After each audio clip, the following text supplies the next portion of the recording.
Redmi Note 12 Pro আর Poco X5 Pro দুটো ফোনে কিন্তু বাংলাদেশে আনুবেশিক 30,000 টাকার নিচে পাওয়া যাচ্ছে। এখন কথা হলো দুটো ফোনের মধ্যে কোন ফোনটা বেস্ট, আপনি কোন ফোনটা নেবেন। তো বন্ধুরা, আজকের এই ভিডিওতে আমরা দুটো ফোনের ফুল কম্পারিজন করবো, দুটো ফোনের camera test, PUBG test, performance test এবং দুটো ফোনের ভিডিও রেন্ডারিং টেস্ট, প্রসেসর কীরকম, দুটো ফোনের সব কিছু নিয়ে আলোচনা করবো আজকের ভিডিওতে। তো চলুন বন্ধুরা, কোনো কথা হবে শুরু করা যাক আজকের ভিডিও। আপনাদের জন্য এরকম ভিডিও এই চ্যানেলে নিয়ে আসার চেষ্টা করি সব সময়, সুতরাং ডু সাবস্ক্রাইব। প্রথমে কথা বলে দুটো ফোনের ডিজাইন নিয়ে। ডিজাইনের কথা বললে দুটো ফোনের ডিজাইন কিন্তু সিমিলার, একটু খেয়াল করে দেখবেন। দুটো ফোনের ক্যামেরা কাটাও, দুটো ফোনের বক্সি টাইপের ডিজাইন এবং দুটো ফোনে কিন্তু সেম সাইজের, কিন্তু পার্থক্য এক জায়গায়। পোকো X5 Proতে যে ব্র্যান্ডিংটা আছে পোকোর, ওইটা যদি তুলে দেওয়া হয় তাহলে কিন্তু দুটো ফোনের ডিজাইন একদম সিমিলার। এখন যদি বাটন এবং পুশ নিয়ে কথা বলি তাহলে দুটো ফোনের বাটন এবং পুশ একদম হুবহু, কারণ দুটো ফোনের সাইড মাউন্টেড ফিঙ্গারপ্রিন্ট দেওয়া হয়েছে।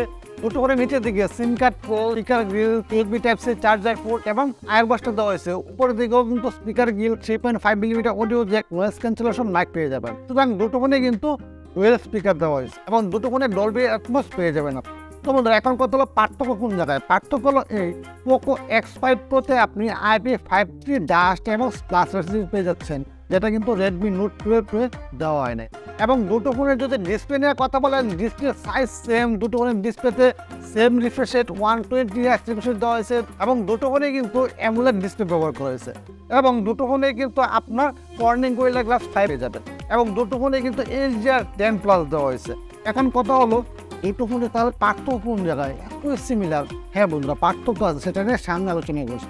এখন যদি কথা বলি ক্যামেরা নিয়ে, দুটো ফোনের ক্যামেরার মাঝে কিন্তু বিস্তর পার্থক্য হলো Redmi Note 12 Proতে ব্যবহার করেছে ট্রিপল ক্যামেরা সেটআপ, যার মেন ক্যামেরাটি 50 মেগাপিক্সেলের, 8 মেগাপিক্সেলের আলট্রা ক্যামেরা এবং 2 মেগাপিক্সেলের ম্যাক্রো ক্যামেরা এবং 16 মেগাপিক্সেলের সেলফি ক্যামেরা পেয়ে যাবেন।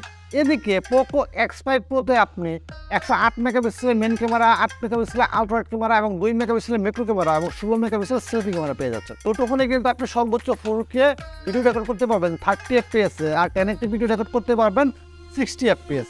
এখন যদি ছবির কথা বলি তাহলে আমার কাছে স্পেশালি মনে হয়েছে দুটো ফোনের ক্যামেরা কিন্তু এভারেজ টাইপের, একদম হাই কোয়ালিটির ছবি যেখান থেকে পাবেন সেটা কিন্তু আপনার আশাগুলো চলবে না।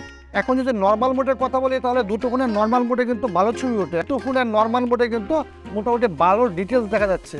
কিন্তু প্রবলেমটা হলো HDR-এ যখন ছবি তুলবেন আপনি তখন দেখতে পাচ্ছেন যে Redmi Note 12 Proতে পিছনে যে ব্যাকগ্রাউন্ডটা আছে সেটা কিন্তু ওভার স্যাচুরেশন করে ফেলছে, একদম বেশি লাইট ক্যাপচার করেছে এখানে। কিন্তু পোকো X5 Proতে কিন্তু মোটামুটি ভালো মানের ব্যাকগ্রাউন্ডে দেখা যাচ্ছে। যদি পোর্ট্রেট অপশন নিয়ে কথা বলি তাহলে দুটো ফোনে কিন্তু আমার কাছে মোটামুটি এভারেজ টাইপের ছবি মনে হয়েছে, খুব হাই কোয়ালিটি কিছুই না, মোটামুটি ডিটেলস আছে। এখন যদি ওয়াইড অ্যাঙ্গেল নিয়ে কথা বলি তাহলে দুটো ফোনে মোটামুটি ভালো ওয়াইড অ্যাঙ্গেল পাওয়া যায়, কিন্তু আমার কাছে মনে হয় যে না, পোকো X5 Pro আমার কাছে একটু বেশি ক্লিয়ার মনে হয়েছে এবং বেশি ডিটেলস আছে Redmi Note 12 Pro থেকে। তো বন্ধুরা, এখন কথা বলা যায় লো লাইট নিয়ে। লো লাইটে কিন্তু দুটো ফোনে স্ট্রাগল করে, তবে আমার কাছে মনে হয়েছে না Redmi Note 12 Pro একটু বেটার কাজ করে পোকো X5 Pro থেকে লো লাইটে। এখন যদি ভিডিওগ্রাফি নিয়ে কথা বলি তাহলে আপনারা দেখতে পাচ্ছেন দুটো ফোনে ভিডিও স্যাম্পল দেওয়া হলো এখানে। দুটো ফোনে আপনি 4K ভিডিও রেকর্ড করতে পারবেন 30 FPS। আমার কাছে কেন জানি মনে হয়েছে Redmi Note 12 Pro ভিডিও বলেন, ছবি বলেন, সব কিছুতেই কিন্তু একটু ইয়েলো টোন বেশি ক্যাপচার করে, যেটা পোকো X5 Proতে আমি দেখতে পাই নাই। সুতরাং যদি আপনি ভিডিওগ্রাফি, ফটোগ্রাফির কথা বলেন তাহলে আমার কাছে কেন জানি মনে হয় ডে লাইটে পোকো X5 Pro আমার কাছে একটু বেটার মনে হয়েছে, কিন্তু লো লাইটে আবার Redmi Note 12 Pro একটু ভালো কাজ করে। আর যদি ভিডিওগ্রাফির কথা বলেন তাহলে পোকো X5 Pro একটু ভালো কাজ করছে, কারণ এখানে 108 মেগাপিক্সেলের ক্যামেরা দেওয়া আছে। তো বন্ধুরা, এখন কথা বলা যাক প্রসেসর নিয়ে। Redmi Note 12 Proতে ব্যবহার করা হয়েছে Dimensity 1080 প্রসেসরটি এবং এখানে জিপিইউ হিসেবে থাকছে Mali G68 MC4। এদিকে পোকো X5 Proতে ব্যবহার করা হয়েছে Snapdragon 778 প্রসেসরটি এবং এখানে ব্যবহার করেছে Adreno 6412 জিপিইউটি।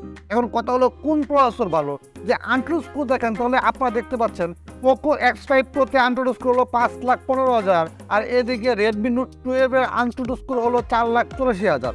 তারপর আমরা সবাই জানি কোয়ালকম স্ন্যাপড্রাগনের প্রসেসর কিন্তু একটু বেটার হয় মিডিয়াটেকের থেকে। দুটো ফোনের গেমিং পারফরমেন্সের কথা বললে আপনি পাবজি স্মুথ গ্রাফিক্সে 60 FPS খেলতে পারবেন আর HDR-এ 40 FPS খেলতে পারবেন। মানে গেমিং বেস্ট দুটো ফোনে আপনি মোটামুটি ভালো মানে গেমিং করতে পারবেন, এখানে 3-4 ঘন্টা কোনো রকম প্রবলেম ছাড়া আপনি গেমিং করতে পারবেন। তো বন্ধুরা, ভিডিও রেন্ডারিং এর কথা বললে আমরা কাইনমাস্টার সফটওয়্যারটি এখানে চুজ করছি এবং ভিডিওটা আমরা হাইট রাখার চেষ্টা করছি, কিন্তু এখানে এন্ড অফ দ্য ডে ফিনিশিংয়ের দিক থেকে খেয়াল করে দেখেন পোকো X5 Pro যেটা কোয়ালকম স্ন্যাপড্রাগন 778 প্রসেসর দিয়ে আসছে, সেটা কিন্তু অনেকটাই এগিয়ে আছে রেডমি নোট 12 প্রো থেকে, মানে মিডিয়া থেকে প্রসেসর থেকে। এখন যদি র্যাম রম নিয়ে কথা বলি, রেডমি নোট 12 প্রোতে 6GB র্যাম আর পোকো X5 প্রোতে 8GB র্যাম, রেডমি নোট 12 প্রোতে 128GB স্টোরেজ আর পোকো X5 প্রোতে কিন্তু 256GB স্টোরেজ পেয়ে যাবেন। দুটো ফোনে কিন্তু LPDDR4X র্যাম, UFS 2.2 ভার্সনের স্টোরেজ দেওয়া হয়। তো বন্ধুরা, এই ছিল আজকের ভিডিও। আশা করি আপনারা বুঝতে পেরেছেন, আপনার ডাউট ক্লিয়ার হয়ে গেছে কোন ফোনটি আপনার জন্য বেস্ট হতে পারে। ক্যামেরার জন্য আমার কাছে মনে হয় ক্যামেরা, ভিডিওগ্রাফি এবং পারফরমেন্সের জন্য আমার কাছে মনে হয় না পোকো X5 Pro একটু বেস্ট এই প্রাইস রেঞ্জে রেডমি নোট 12 প্রো থেকে। তো বন্ধুরা, আজকের মতো এই পর্যন্তই। দেখা হচ্ছে পরবর্তী ভিডিওতে। ততক্ষণ ভালো থাকুন, সুস্থ থাকুন।